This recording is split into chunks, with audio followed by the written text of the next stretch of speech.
Great to see you all. My name is Jason Alari. I'm the Executive Director of the Historical Society. Thanks for coming out. Just have a couple announcements to make, and then we can get started. And there's some room here, right here in the front, if you'd like to be up close and personal. Mark your calendars, July 11th, History Shaken and Stirred at Covalent Spirits. This is a fun event. If you have any questions about it, Laura Bankert, our Outreach and Events Director, can tell you all about that event at Covalent, July 11th. Our next BLT, we're going to have Jonathan Herman here talking about 50 years of historic preservation, and that should be a great talk. We want to acknowledge our sponsors. Kevin, can you wave your hand? Axe Fairhaven, thank you for sponsoring today's event. And Ed and Meg Herring, are you in the room? Meg, are you here? But thank you for your sponsorship.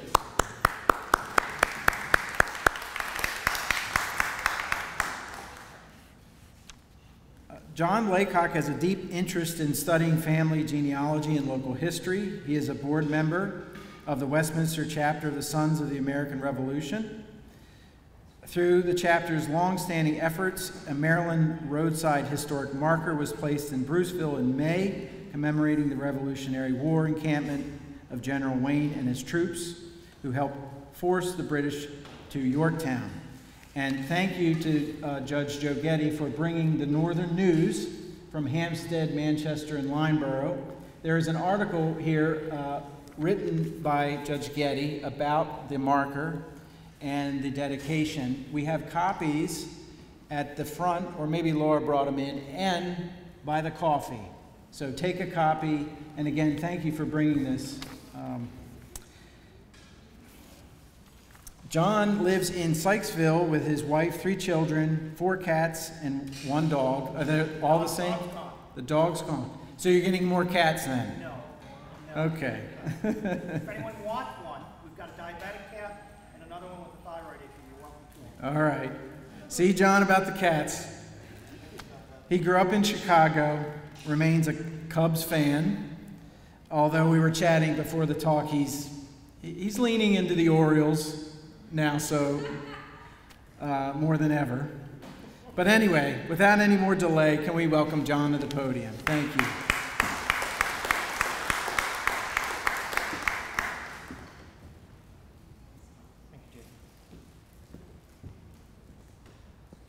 Thank you, Jason. Turn this guy on, we'll get this set up. So I promise I'm not a prop comic, but I like to have some notes just to kind of keep me sorted. So good morning, or good afternoon, everybody. Really glad that you could be here today. My name is John Laycock. I'm a member of the Sons of the American Revolution, the Westminster chapter.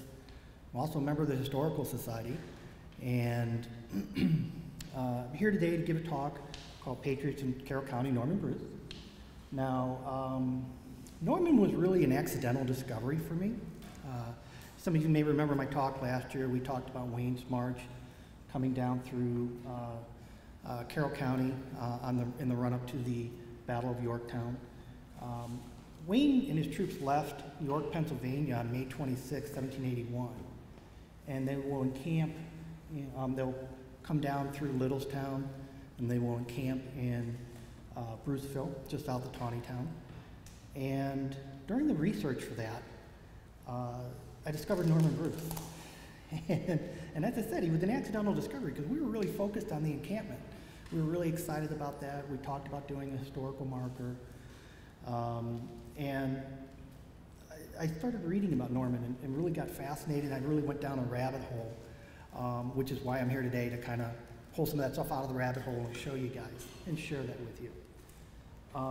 One thing I would like to do is, I realize not everyone may be able to stand or to easily stand, but if everybody could just stand up for just a moment and just indulge me here. And again, if it's hard for you to stand, it's okay to stay seated. If you are related to Norman Bruce, or you live in the house that Norman Bruce built, please stay standing, and everybody else can sit down. Yes, I planted the audience. Okay. So can we have a nice round of applause? We have Suzanne Falk. We have Barbara Crabster-Pagan, and we have Susanna Gardner-Key-Neal here today. Thank you. There should be some more family members coming. So, all right, let's get started. So this is our agenda today. We have, who was Norman Bruce? And this is really, like I said, this is where I started going down the rabbit hole, and I started learning more and more about him. So he was a Scottish immigrant.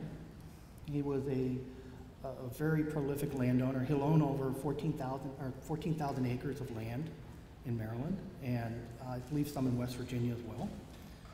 He will found the town of Bruceville. He's also a Revolutionary War patriot. He'll serve in the Maryland militia as an officer. And he holds a number of public offices. He's a public servant. Okay. So we're going to kind of go through and talk a little bit about that. I like the shield there as well, the family crest, in the Latin for "we have been." I thought that was a nice picture to kind of put in there. Now Norman, as I mentioned, was a Scottish immigrant. He was born in Edinburgh, Scotland, to Charles Bruce and Helen Cleland in 1733. We've got a really nice, I know it's hard to read, but that is his baptismal record. It shows that he was born in Scotland to Charles and Helen in 1733. Charles, through the various documents, is listed as a glazier, also as a mason. Barbara's actually done a lot more work on the Scotland side of things than I have. There is some evidence to suggest that the Bruce family may be related to Robert the Bruce, the Scottish king. He died without heirs, so they would be cousins, or he would be an uncle to them. That's not really nailed down. I'm really hoping that Barbara can pull that together for us, because it'd be really fascinating. Not to put any pressure on you. But still, kind of a neat tie, and if that's an actual relationship, that'll be really, really interesting to find out. So the talk today, we're really going to focus on a couple of families. And we're going to talk about Norman's role, and he's kind of the starting point of all of this. But we're going to pull in some, prominent local Maryland families that are really significant from a historical perspective.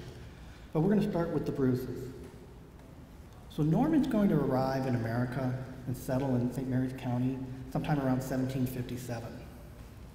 Now Norman, as we will see, is really astute at building relationships. He's going to marry well. He's going to marry into the Key family. And we'll see that he has some ties as well to the Scott families. His brother will come afterwards.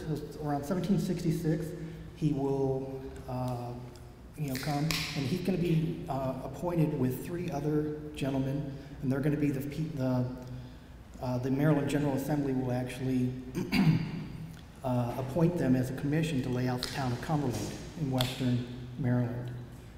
And later on in 1834, Andrew's son, Andrew Bruce Jr., will be authorized along with William Ridgely to lay out the town of Frostburg. Okay, so we can already see, the Bruces are, very prominent in Maryland history. Norman's sister, Selkirk, and her husband will arrive much later, around 1790 or so, and they would settle near Bruceville. They'll be buried in the family cemetery there. Selkirk's gravestone is lost at this point. It was a fairly prominent family cemetery that was there, but by the 1880s, there's only 5 markers that are still known to be existing there. There's, I think, 3 now that we know of.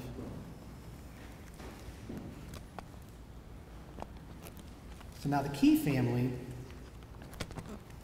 and I've had to really watch my words because I want to say this is a Key relationship, and that's a really bad pun. I'm not going to do that. But the Keys were a very prestigious family in Maryland history, very wealthy, very prominent landowners. Philip Key was the first member of the first of the Maryland line. He was born in London. He will come to St. Mary's County in 1720, and he will set up at Bushwood Lodge. Bushwood Lodge, that's a picture of it. That house is still in existence today. I kind of skipped past this on the previous slide. That's a picture of Myrtle Hill. Again, that house is still there, as we know, from Suzanne being there. There's a couple of these old houses. I'm just amazed. We're coming on 250 plus years and they're still around.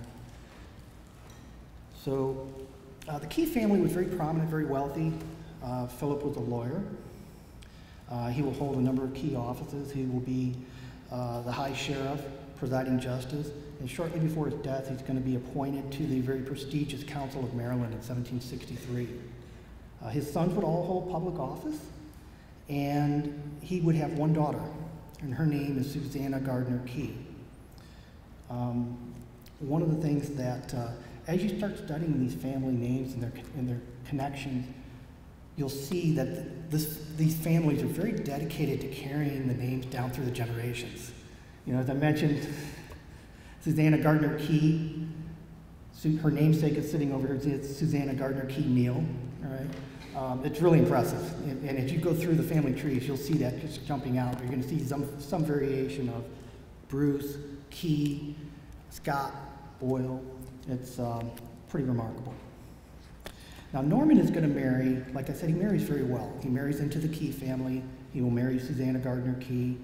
She's a great aunt to Francis Scott Key, aunt to Francis's father, John Ross Key. Norman will, shortly after he gets married, he will become sheriff of St. Mary's County. I'm going to guess father-in-law probably had a little something to do with that. But that will be the first public office that we know about that Bruce will hold. And the last family I'm going to really go into some detail on is the Scotts. Upton Scott was a wealthy doctor in the Annapolis area. He's the mayor of Annapolis from 1767 to 1768. And he will marry Elizabeth Ross. Her father, John Ross, was another very prominent landowner, owned thousands of acres of land. And we can see that John Ross Key has been named after him, so you start to see those naming conventions kind of getting passed down. Elizabeth's sister Anne would marry Susanna Gardner Key's brother Francis, and they would have John Ross Key and grandfather Francis Scott Key. This is actually a picture of Upton Scott's house in Annapolis. Again, another house that's still in existence today. Now, John Ross Key will eventually settle at Terra Rubra. Francis Scott will be born there. And Terra Rubra is across the street from Bruceville. So again, these families are very close and really tied in together and know each other. Now, Bruceville gets founded by Norman in the 1760s. He's going to build his home, Myrtle Hill, there. And he originally doesn't own the land where Bruceville resides. That land was actually owned by his nephew, John Ross Key. So they had to go through and do some horse trading. They traded some properties. Bruce wanted to set up there, and he was very, very shrewd in choosing the site where Bruceville would be. You have a lot of things going for it. He's going to set up a farm there. He's got the water from Big Pipe Creek. He's right off the Monocacy Road. Okay, the Monocacy Road we know today is Francis Scott Key Highway. When we stop and think about some of these old roads, or these roads that we drive today, a lot of them were based on old colonial roads, which were based on old Native American trails. And so, these pathways become things that we don't even think about today. And the Monocacy Road's a great example of that. Bruce was very shrewd, and he wanted that piece of property there for all of those reasons. He's got transportation coming through there, he's got water, he can set up a grist mill, he's going to set up a village, and it was a very key location for him. Now, he will set up the grist mill, call it Bruce's Mill. That mill will later be run by the Mering family after Bruce passes away. It'll burn down in the 1860s. Actually, one question I have, and Judge, you might know this, or Suzanne, you might know. Do we know where the millstone is from the mill? No? Okay. I was hoping it might still be on the property somewhere, because that's a big rock. You're not going to move that. Okay. And so Barbara was kind enough to share a picture with me. We can see this is a Christmas card from 1974. The Detweiler family sent this out. The Detweilers will own Myrtle Hill for most of the 1900s. So pretty neat. In fact, when I met with Rose and her family were looking through some of the old pictures. They have the same Christmas card. So it was kind of neat to see both of those there together like that. All right. Now, as I mentioned, Norman was really good at developing relationships. And in January of 1775, he's going to get his friend Thomas Johnson. Thomas is a fairly prominent politician, very well known in local circles, Frederick citizen. He serves in the First Continental Congress. He famously will nominate George Washington to lead the Continental Army in June of 1775. He will also become Maryland's first governor. So Bruce was friends with him, so he gets him to write a letter of introduction to George Washington. And so in January, Norman goes down and pays a visit to George, and Washington will write about this in his diary. He'll say, January 30th, ride into the neck to see the sick people, came home by muddy hole, a Mr. Bruce dined you. Okay? So Bruce was going there to try to do business with Washington. Obviously very wealthy, well-known, respected. Johnson in his letter wrote, his drift is to persuade people in general to manufacture coarse linens in earnest, to show that hemp is the proper material for us to rely on, much in preference of flax. He wishes for your encouragement of a work so well intended. So Bruce goes and has dinner with Washington. I mean, how many of us get to say that, right? And so he will go, and we'll find later in May in one of Washington's ledgers, he will actually buy some hemp seed from Bruce. Okay, so pretty cool. Now, the drumbeats of war are starting to kind of go on in the colonies at this time, right? Actually, I'll point out, on Thursday, Frederick County will be reading the Frederick Resolves. And this is one of the initial things. This is the 250th anniversary of the Frederick Resolves. And they're basically showing, the citizens of Frederick County were showing support for the folks up in Boston that were laid siege by the British. Okay? You're going to see over the next decade, you're going to start to see a lot of these types of 250th anniversary of this. The signing of the Declaration of Independence, Battle of Yorktown, you're going to start to see those. So this is one that's coming up here just in a couple of days. And they'll be doing a commemoration over at the Frederick County Courthouse. Now, also during this time, you're going to find that the colonies are starting to set up committees of observation, committees of safety. And these are really kind of the first attempts at creating a government from nothing, right? They've been a colony of the British for their entire existence. And so now, because they're unhappy and the British are really trying to exert control over them, they're starting to see these committees being stood up. It's a sign that the British authority is really weakening. Frederick County will set up a committee of observation in 1775. And as part of that, they're going to start to establish a militia. Now, this is in addition to the Continental Army that's headed up by Washington. And Norman, along with these other gentlemen that you see up on this slide, they will actually establish several companies in the Frederick Battalion. Now, the Committee of Observation is really a local Frederick County government, if you will. Maryland will have the Council of Safety, and we'll have the Continental Congress, and you start to see these groups don't always talk to each other well, right? There's a lot of local politics that's not understood at the state or at the federal level, and there's a lot of unreasonable expectations. And so you see things that don't quite fit together really well. Creating a government is hard. It's not something that just organically happens. We will see later when they go to write the Constitution, it's hard. And this is no exception. We're just setting up a militia at this point. And so Norman will be named a captain in the Frederick 3rd Battalion. And just to give you a bit of a sense of the size and scope, a battalion will usually have about 10 companies, and it will be headed up by a colonel or a lieutenant colonel. The companies themselves will be set up and led by a captain. They'll have about 60 to 100 men. And the captains will usually be responsible for going out and recruiting. So they'll go out to their neighborhoods and their neighbors and say, hey, come on, grab your gun, let's go, put this militia together. Now, at the same time that Norman is proposed as a captain, Frederick County, the Committee of Operations is going to propose that Norman be the colonel of the battalion. And for reasons that really aren't clear, the Maryland Council of Safety is going to nominate and put in place a gentleman named Jacob Good. Now, Jacob was a fairly wealthy businessman in the area.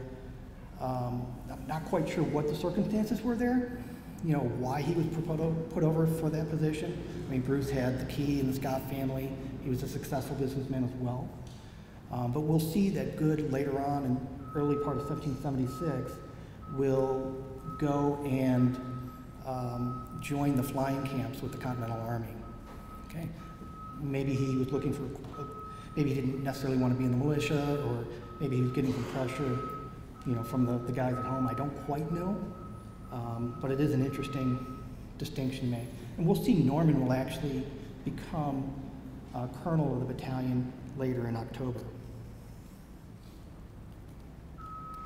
I mentioned that, forming that government is hard, right? And we can start to see right now in October, Norman is put in place as the colonel of the now called 35th Battalion.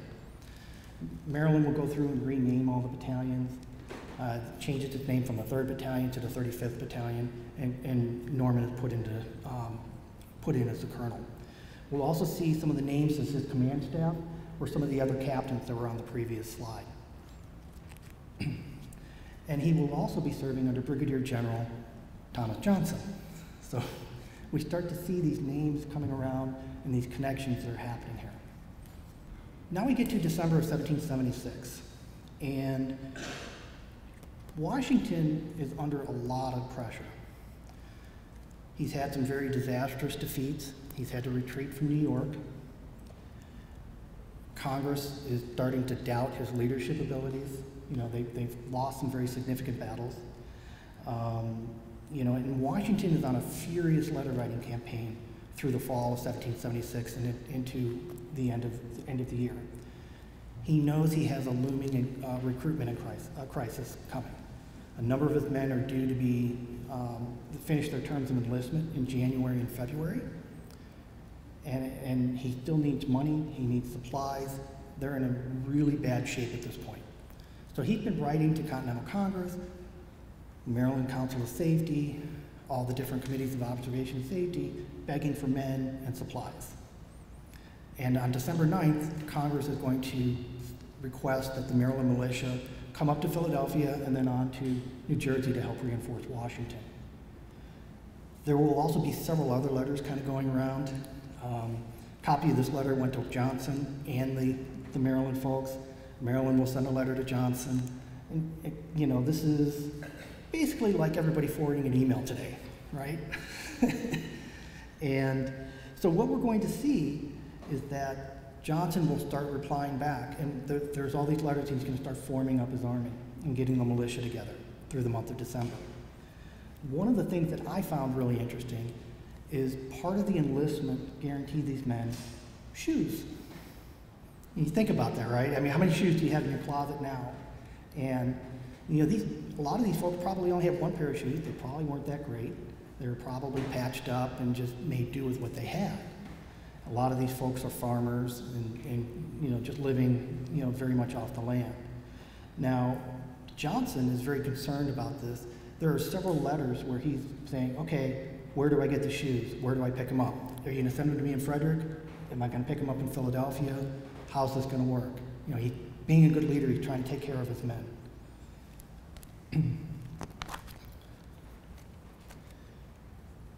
Now, we'll also see at the end of December, and the timing of this to me is rather curious. We're going to see John Ross Key is named a captain in Bruce's battalion. So he's bringing in his nephew. Now, I said the timing is curious to me. It's very last minute. They're going to be getting on the road January 1st and start marching up to Philadelphia and into New Jersey. And so Key is named as the captain, and he has definitely a very significant military background. He will be part of Thomas Price's rifle company that goes up in 1775 to support Washington. They're one of the first troops that go up to Boston to help support Washington up there. We'll see his involvement here in early 1777. I believe we do have some records of him, and don't quote me on this, but I believe he was also at the Battle of Germantown. And at the very end of the war, and we see him kind of at the beginning with the Siege of Boston, and in 1781, he will be part of a cavalry unit that's down in Virginia underneath General Lafayette. So he's kind of bookending the war here, you know, from beginning to end. And he will go on to other things militarily later in his career. He will become a general. So John Ross Key is another, there's a lot of interesting people that, you know, I will go through and talk about today. But I wouldn't be surprised as I'm back here talking to you guys about John Ross Key at some point. Now, as I mentioned, this period of time for Washington is really difficult. Okay, the morale is down with his men, Congress is doubting him, and he's in a spot. He needs a win, he needs a hit, he needs it now. And so while most of us are probably used to things kind of slowing down at Christmas time, getting together with loved ones and family and friends, Washington's, you know, trying to figure out what he's going to do with the British. And there's this period called the 10 Crucial Days. Now remember, they have had a number of defeats. They've left New York. It was only by the actions of the Maryland 400, they were the rear guard that defended the Continental Army as they're retreating from New York. You know, Washington famously will say, you know, what brave men are these that I'm going to lose today, talking about the Maryland 400. If you've never read about them, there's a couple of really good books. There's one called Washington's Immortals, and the Maryland State Archive actually has a website that talks about finding the Maryland 400. They've got a bunch of biographies up there. Pretty interesting. So that kind of brings us to where Washington is. And I really wanted to kind of stress they're in a bad way at this point. Now, on December 25th and into the morning of December 26th, we all know the story. Washington crosses the Delaware River, surprises the Hessians, and wins a very significant battle. Okay? The famous painting here of him boldly going across the Delaware. Now, they actually had 2 detachments that weren't able to cross the river because of how bad the weather was. You know, it was icy, cold. So he didn't have his full army with him. He had about 2,400 men. However, the Hessians, and there's stories that have pretty much been kind of debunked. There's stories that the Hessians were celebrating Christmas and they were drunk and hungover. Probably not true, but the Hessians did underestimate the American army. And they didn't have any sentries posted, they weren't doing patrols. And so when Washington crossed over and attacked, they were surprised. They weren't expecting it, okay? So it was a very bold action. It was the kind of bold action that Washington needed. So they were able to surprise the Hessians. They'll capture 1,000 men, and they will bring them back over the Delaware River. The story is that nobody died. And if you think about the conditions, the weather, you know, bringing back 1,000 prisoners, that is a very audacious undertaking. And it shows maybe some of the desperation that Washington was feeling at the time as well. Now, a couple days later, Washington and his army will cross over the Delaware again, and they will start moving towards Trenton. And they will actually have a second battle there. Now, in the lead up to that battle, Cornwallis, General Cornwallis in the British Army, was coming down. I think he had roughly about 5,000 men. He's going to put a garrison in Princeton of about 1,400 men. And then he's going to start heading down to Trenton. Washington will have sharpshooters in the trees that will basically slow down Cornwallis's march into Trenton. And they're going to arrive just before dark. There will be a brief battle, firefight. This is what we call the Battle of Assunpink Creek. I may not have that pronunciation right, I apologize. It's also called the Battle of Trenton II. This takes place on January 2nd. And because it's getting dark, Cornwallis decides to retreat and stop for the night, and he's intending to resume the fight into the morning. Now Washington realizes that they're outnumbered. And so he gets his men together, has a council of war, and they devise a plan. There's a little known Quaker Road. And so he takes the bulk of his army, he leaves about 500 men on the battlefield, or at the camp there in Trenton. and he will take the bulk of his army and go down that little Quaker road towards Princeton under the cover of night. Meanwhile, he's got those 500 men. He's got artillery that's periodically firing shells into the British Army, just mainly to let them know they're there, kind of distract them a little bit. And then he'll have his 500 men with shovels and pickaxes making a lot of noise, keeping the fires going through the night to make it look like the army digging in and getting ready for a big battle the next day. And then finally, just before dawn, those guys will go and follow Washington on their way to Princeton. You can imagine Cornwallis's surprise when they go to attack the next morning and there's nobody there. Brilliant military move by Washington in that regard. They will go up to Princeton. They'll fight a battle up there and they'll win a very significant victory there as well. So within the span of 10 days, Washington changes the perceptions of his leadership in the Continental Army. Okay. Cornwallis, at this point, because it's getting to be cold and winter, he will withdraw into the northern part of New Jersey, and everybody's going to set up their winter headquarters. Now, during all of this time, Washington still knows he's going to be losing a bunch of men over the month of January and February. So he's been recruiting and calling out to the militias, not only Maryland, but Pennsylvania, New York, New Jersey, asking for reinforcements to help him get through that enlistment period so he can rebuild his army.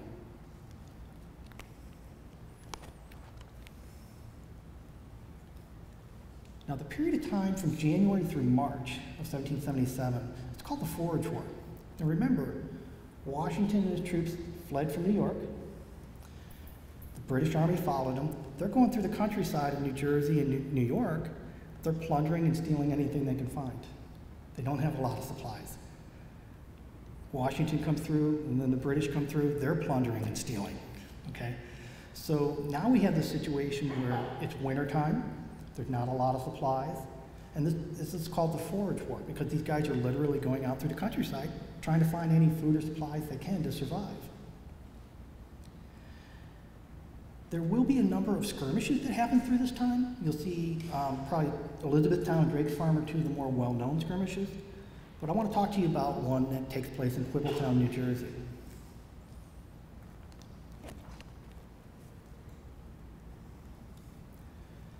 Lowly Private Zoll. Okay. Private Zoll is a young man, farmer from Frederick County.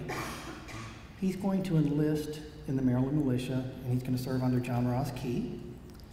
And he's going to give us a first-hand account of his service, from January through April of 1777. And we know about this because in 1832, Congress is going to pass what's called the Pension Act. This was like the last, it's just 60 years after the war, almost. And this is like the last pensions that they were going to allocate out for the Revolutionary War veterans. There have been a number of land grants and other things like that through the years, but this is really intended to be the last one. Most of these guys have passed on at this point. And Jacob Zoll is going to apply for a pension. Now, this pension offers a full pension if you serve more than 2 years. If you serve 6 months to 2 years, you would get a partial pension. Unfortunately, Jacob Zoll served for 4 months. So his application was rejected. However, he gives us an incredible insight into what he was doing through January and through April of 1777. And I'm going to read this to you, and it's going to be a little bit of a long read, but I think it's a rather extraordinary account of his service and what he was doing.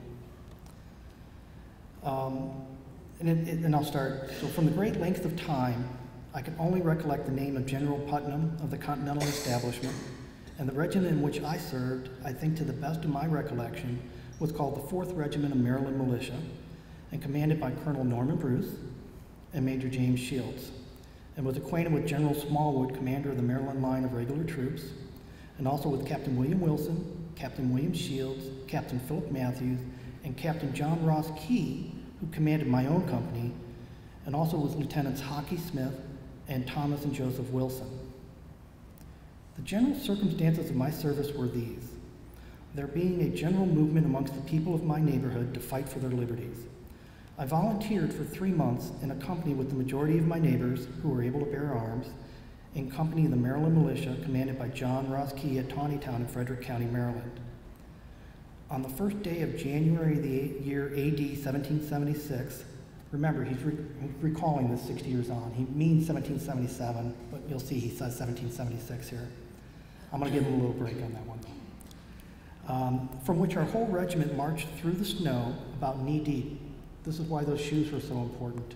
Okay, these guys are going through knee-deep snow to march from Taneytown up to Philadelphia in New Jersey.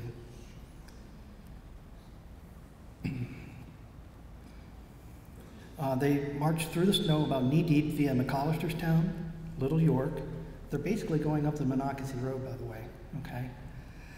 And Lancaster to Philadelphia, where we arrived sometime about the middle of the month of January AD 1776, and stayed there 8 days. Thence we were marched to Morristown, this is where Washington has its headquarters, via Bastogne Ridge, and then to the Delaware River, which we passed on the ice about 40 miles up said river from Philadelphia. We then marched into the state of New Jersey near Quibbletown, where from the severity of the cold and the want of provisions, our regiment was scattered out in parcels of 10 and 20 amongst the neighboring farmers. Whilst in this situation, the British approached and attacked some of our men near Trenton.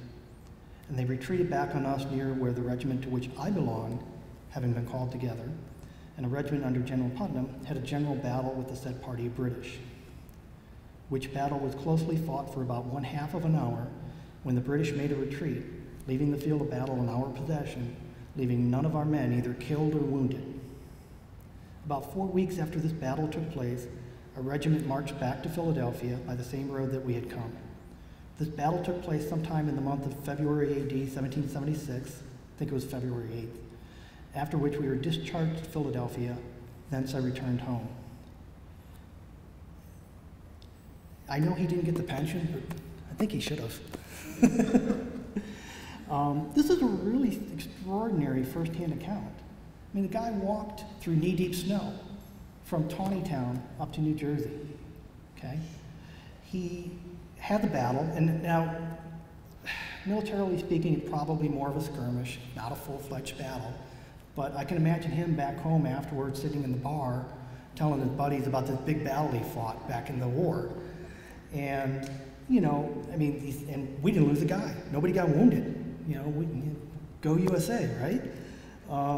But, you know, being able to have this, you know, this was 60 years afterwards he's talking about this. It's extraordinary, and it gives us a really good insight into what Norman Bruce and his men were doing. Okay? It was not typical for the militias to be going up to New Jersey like this. You know, think about the militia, they're really more like what we would consider maybe the National Guard. You know, so they're going to be kind of protecting the homeland, if you will. So the fact that they're up in New Jersey shows, one, how desperate Washington was, but two, just how important it was for them to be there in the first place. Okay, so typically, the kind of experience we expect the militia to have, you know, will be some things like this. This is some more accounts of the Maryland militia. I'm still sorting through some of this. We know that there are some Maryland militia units at the rather disastrous defeat at the Battle of Paoli. They'll also be at the Battle of Germantown. The militia unit that were at Germantown, actually, Washington had a very complex battle plan set up, and the militia unit were supposed to come around through and kind of come back and come around on the other side of the British. There was a dense fog that morning, and they got lost. They were very heavily criticized for that, but I mean, the weather conditions, yeah, I don't know if that's necessarily fair. But more typical of what we would expect the militia is the guard duty type of thing. General Burgoyne was a British general. He lost the Battle of Saratoga, and at the time they had about 6,000 men there up in Saratoga, and so they entered into a convention, terms of surrender. Burgoyne will actually get fairly generous terms of surrender at the time. And they will be marched down to Massachusetts where they're going to be housed. And those roughly 6,000 men, over time, there will be guys that escape and leave. Some will be traded for other prisoners. But there's a large portion of those men that are going to be prisoners of war for the rest of the Revolutionary War. And in 1778, they're going to be force-marched from Massachusetts down to Charlottesville, Virginia. They're going to come through through Maryland on the Monocacy Road. Okay? Again, this is important, right? This is a major thoroughfare. Now, as they come through, militia guys are asked to come out and help do poll guard duty. So we see letters, they're asking for about 500 men to come out and help make sure that these guys don't escape or anything. And in fact, in 1781, Benedict Arnold is going through the countryside, and later General Cornwallis will come in and take over the British troops in Virginia. They ransack Richmond. Thomas Jefferson and all the politicians are on the run. Jefferson will write Washington asking for help, which is why General Lafayette's sent down to Virginia. And there was a very real concern that Cornwallis was going to make a run for the convention prisoners and try to rescue them. So they're sent back up north. These guys are getting marched around the eastern seaboard here. So they're going to be sent up to Philadelphia, and some guys will stay, they'll be placed at Fort Frederick, and they'll start to split these guys up a little bit. But there's a lot of things kind of happening there in the background. We'll see in 1779, Bruce is going to be named the county lieutenant.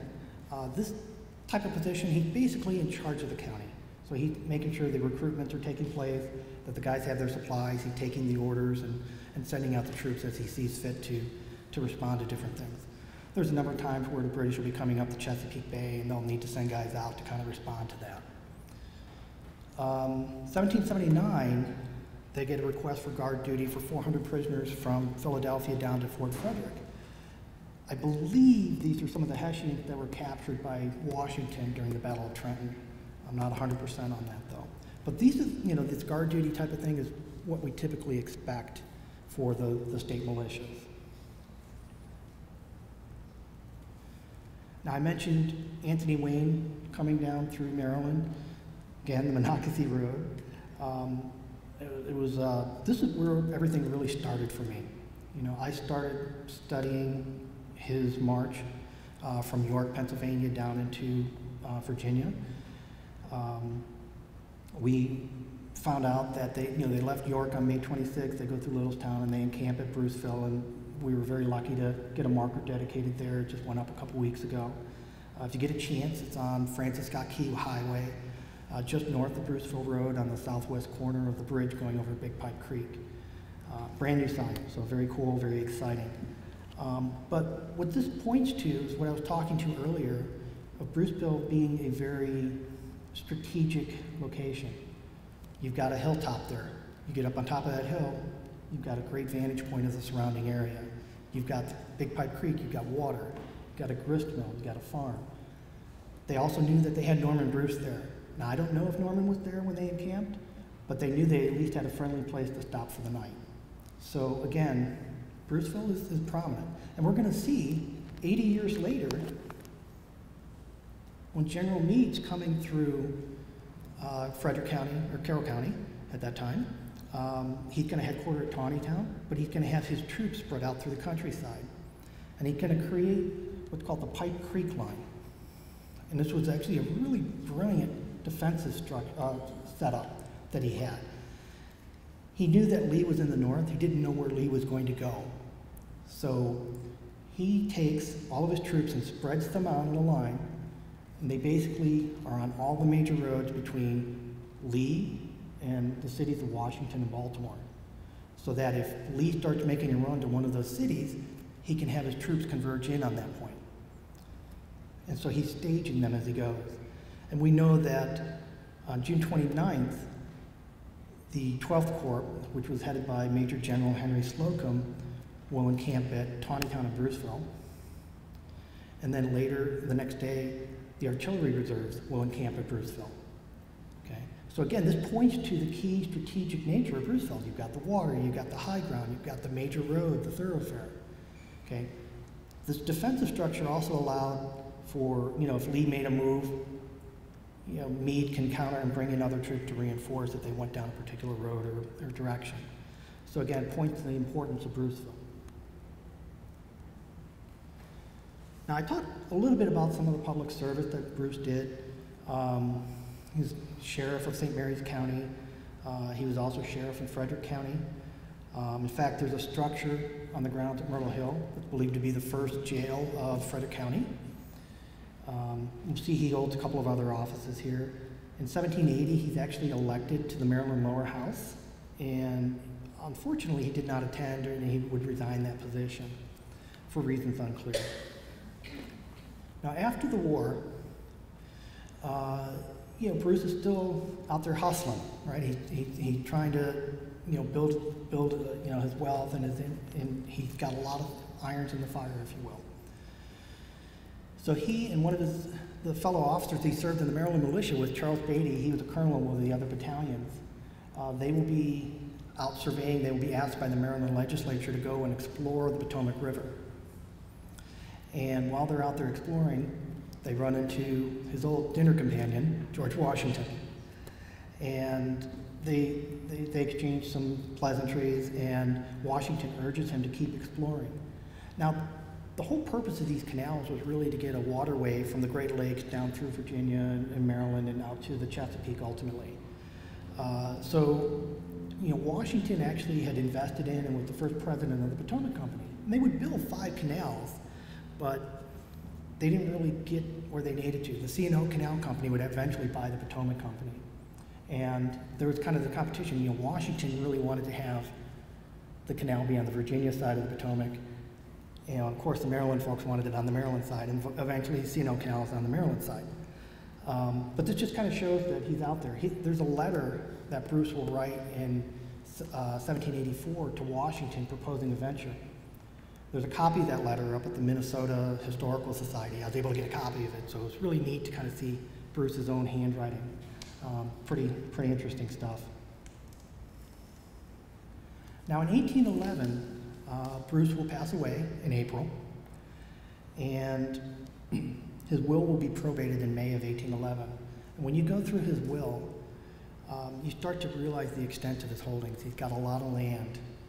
He's got a lot of money. He leaves it to his children and to a niece, Susanna Bruce. He will also have about 20 slaves that he will leave to his children as well.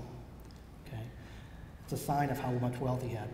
A lot of people, I just read a book recently, about the slave trade, and I didn't really appreciate how, the slaves were really viewed as chattel, and there was really a monetary value to these folks. And it's really, they had trading auctions up in the Inner Harbor.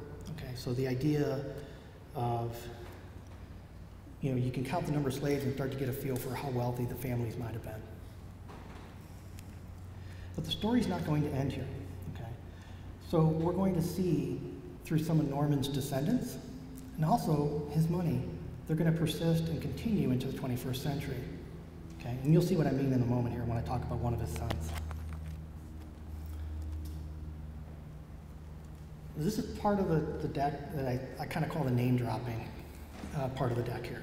We're going to start to see some of the relatives of Norman Bruce and some of the impact that they've had in Carroll County and other places. So his oldest son, Upton Bruce, he will settle out in Western Maryland.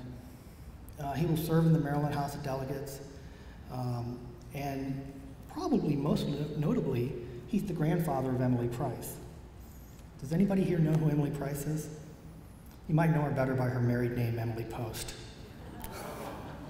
So Upton Bruce is the grandfather of Emily Price. Norman is the great-grandfather of Emily Post, excuse me. So now Upton really kind of followed what I call Norman's Maryland side, or his Maryland personality. So when Norman gets to America, he speculates in land, gets involved in local politics. Upton really follows that kind of model of his father.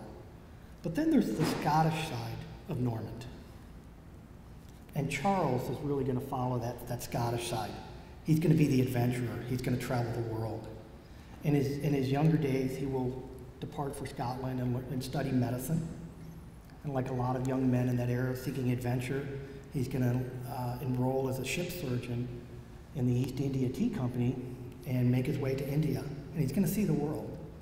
And we'll see when he passes away, it's crazy going through his will.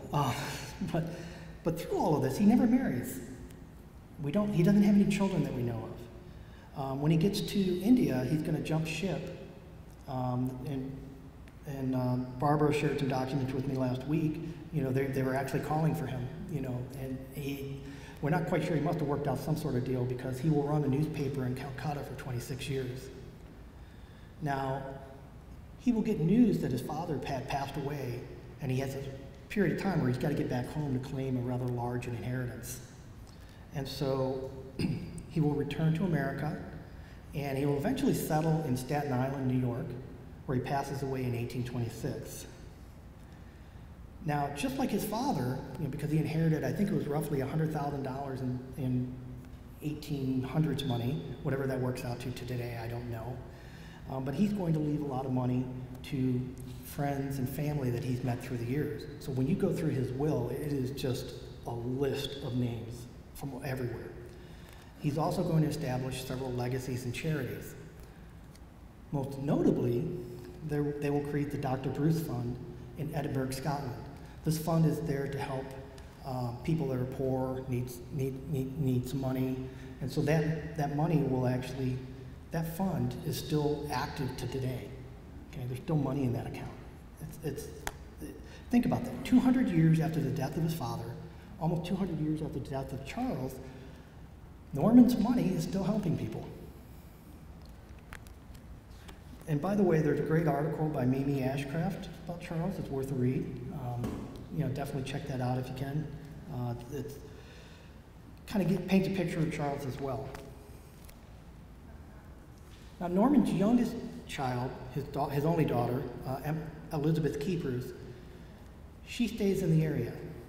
So, you know, the Neils over here, those are her descendants. Okay. Now, she will marry John Scott. That's the nephew of Upton Scott that I talked about earlier, bringing that back full circle here a little bit. And they will build a house up on top of that hill from Myrtle Hill that is called Good Intent, and they'll build that in 1811. And their descendants are going to blaze a path through Carroll County history as well. The first one I'll talk about, he's not a direct descendant of Norman Bruce, but he marries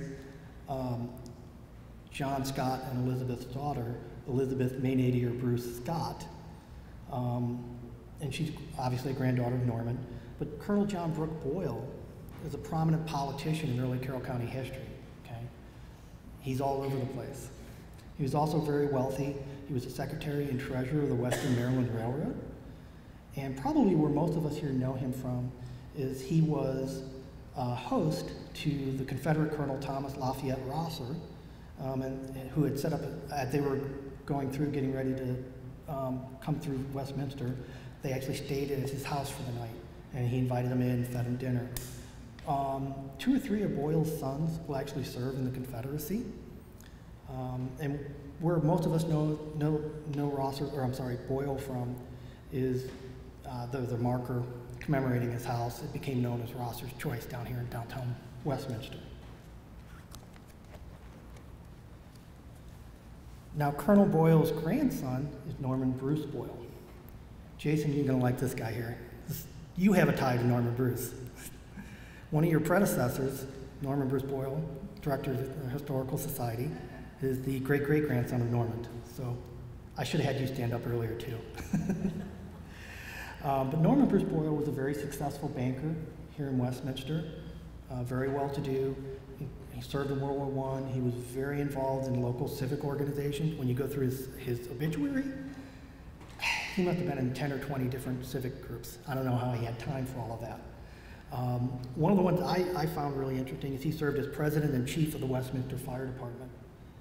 So that's pretty cool. I also found there was a Baltimore Sun posting from 1954. It was part of the Tawnytown Bicentennial. They actually were hosting tours at Bruceville and Myrtle Hill. So pretty interesting. And the last one I'll talk about here is Basil Long Crafter. Barbara, his daughter, is here today. Norman is actually Barbara's 7th grade uncle, I think it is. And yours? Yeah, okay, well, we're close. He was born here, just south of here in Tawnytown. He was a noted local historian. His files are at the Historical Society Library. Okay, so if you ever want to research those, I've been in there to look at them. He has a lot of information in there, a lot of good notes. Can be difficult to read. Rather than a history professor, he probably should have been a medical doctor, because his handwriting is just you can probably read it really well, but it's for the rest of us, yeah. So, you know, he studied at Princeton and Harvard, taught at Gettysburg College. He actually knew the Neal family. He stood up in the wedding of Susanna's, it's your grandparents, right? Your parents. So he stood up at her parents' wedding anniversary as a groomsman with his brother. Also, just to kind of tie this back to Littlestown as well, Vassal's great-great-great-grandfather married Susanna Klein. She's the daughter of Peter Klein, aka Little, the founder of Littlestown. Okay, so you start looking at all these names and start pulling these things together. It gets really interesting. And so that's really the bulk of my talk here today. I'm going to open up the floor for any questions or anything, but I wanted to say thank you to everybody for being here today. I really appreciate the time and the attention. And I also want to extend a very special thank you to Lynn and the Historical Society for having me back. I really appreciate it. And one last thing, as I'm taking questions, I'm going to flip over to one more slide, which will have a number of the sources that I used to help me prepare this talk. So feel free to come up and take a picture or write down what's up on there. There's some online resources as well. So I always like to share those out because I think they're interesting for folks to have. And with that, I'll turn it over to Jason. And if anybody has questions, Jason's got a microphone.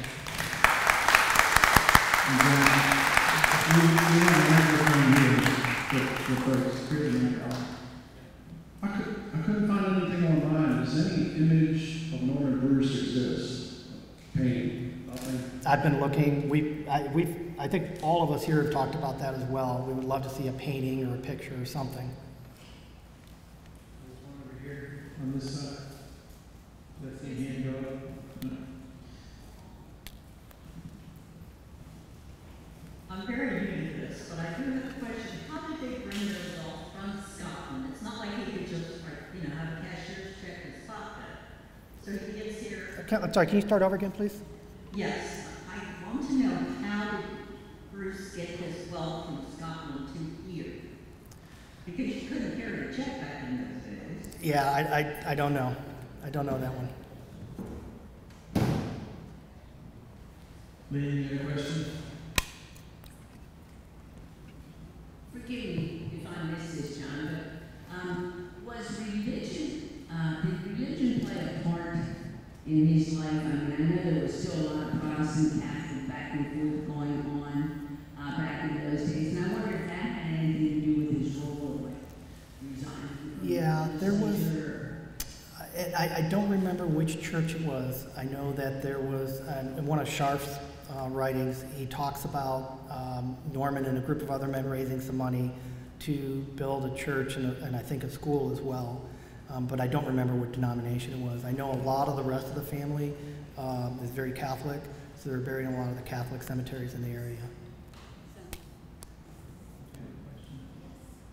Hi, I'm from Carroll County, and I was just curious, is there still an area called Bruceville, or is that been incorporated into another town now?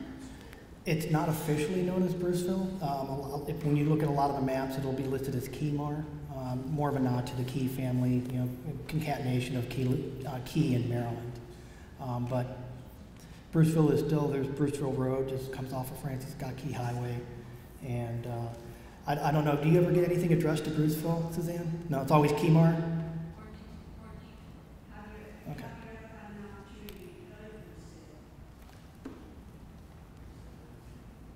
Have you ever had an opportunity to go to Bruceville? Yeah, I've gone through there. I'm going to get an opportunity to check out Myrtle Hill here in the near future as well. You can't get out, you have to turn around. Yep. I grew up in Keymar, so I was in Bruceville many times. Okay, yeah, it's, I remember when I went back to take a look, there's like a trucking company right at the beginning of Bruceville had a lot of very scary signs about don't trespass, stay off the land, that kind of thing. But yes, we did drive through and I've taken a look at it. I know, Mimi, you had gone there several years ago with some folks. Yeah. A couple of us have been in Bruceville, and long ago, the woman who owned the Marion house, the Norman Bruce house, we went up to that cemetery where Selkirk died, I think it is, and some of them were buried. It overlooks Big Pipe Creek, and it was in terrible shape. Yeah. Some of the stones were even embedded in the trees at that point. Yeah, I think it's up by that fertilizer shop, right? The Kemar Fertilizer, the cemetery? No, it's basically not very far from where your sign was put up. Okay. John, yeah, up on the Okay. Yeah. hill there. No, it's definitely a place. I need to get there to check that out. I talking with someone online. She had mentioned that her son had taken the pictures and that it was up by that fertilizer shop, which is why I thought that was there. So that's interesting. I'll get with you after this to talk about that. What is the current name for McAllister Town? What? McAllister Town. I'm not sure. It's not Hanover. Yeah, I did a real quick. Or is it? Yeah, I did a real quick look for it, and I really couldn't figure out where it was. So some other folks here might know more than I would. Richard McAllister down. Oh, okay. I mean, it's also mentioned in a Jefferson diary, that he had passed through Frederick and Tawnytown, and then McAllister Town, and then over the Susquehanna and on towards Philadelphia. And Yeah. I just didn't know what the It's real... been bugging me too. I don't know where it is. Yeah, I hope I can comment on a couple of the questions. The question about religion, Norman and all of his siblings were baptized in the Church of Scotland, and those who stayed in Scotland and were married there were married in the Church of Scotland, which we know as Presbyterian. And when he came over, when he married Susanna Gardner Key, he got married in the Episcopal Church, and I'm pretty sure he stayed in that church afterwards. So I can't say anything about whether he was discriminated against or not, but I kind of doubt it. In terms of bringing wealth over, I'm not sure that he brought much wealth with him. In his father's will, his father made a statement about forgiving him the money that he used to buy cloth and clothing when he came to this country. And nothing else is mentioned. So my guess is his father got him suited up appropriately to do business and sent him on his way. We aren't sure exactly what Norman did when he first came to this country. The family had some relationship with a group called the Glasgow Tobacco Lords. These were merchants who did a lot of business with the sort of Virginia, Southern Maryland area, and they would ship over British goods and bring back tobacco and market it.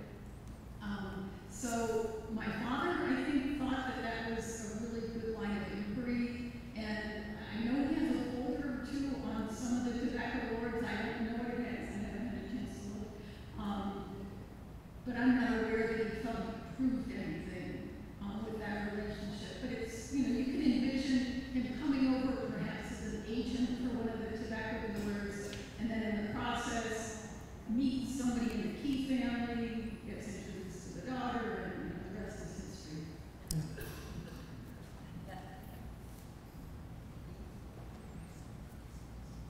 Anyone else here?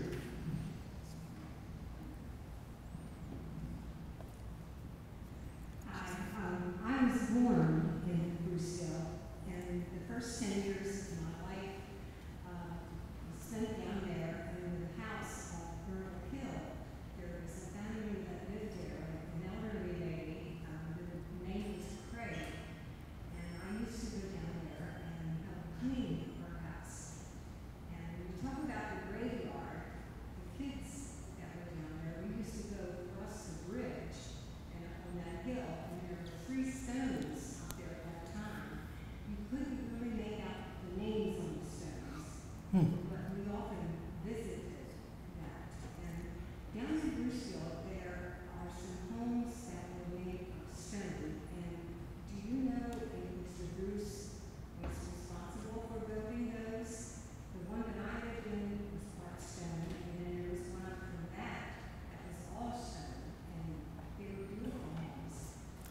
Yeah, I don't know on those. I've seen those houses as well, and there's a number of different structures that date to different periods of time, and I just, I'm not much on the architectural side. I studied engineering in college, so I did think about architecture, but no, I've been wondering about that as well, because it would be, I've always wondered about, like, Hurricane Agnes coming through and Pipe Creek, did it overflow where some of those houses washed out? Those are all kind of things I've wondered about, just over the years. And frankly, I wonder if that was some of the reasons why some of the gravestones were lost, various storms through the years, as well as just neglect and not being taken care of. And the mill that was down there at the time, most of the men that lived in the area worked at that mill. And there was a canal that had machinery in there that would pump water. And it used to be a favorite place for Yeah. the kids, and it was a dangerous place. So there is a map from the Mehring family that shows like the raceway for the mill and some of the other things on there. One interesting thing that I noticed on that map is that along the creek bed, there's an area that's marked as a quarry. And I'm assuming that's where they maybe got the millstone from. So I don't know, do you remember seeing anything like that along the creek side when you were playing as a kid or anything? No? Okay. I think it was on the north side of the creek bed, if I remember right.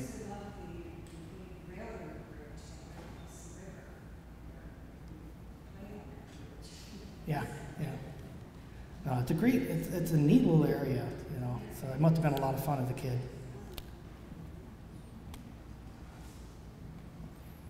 Anyone else? Going once? Thank you, John, very much. Thank you.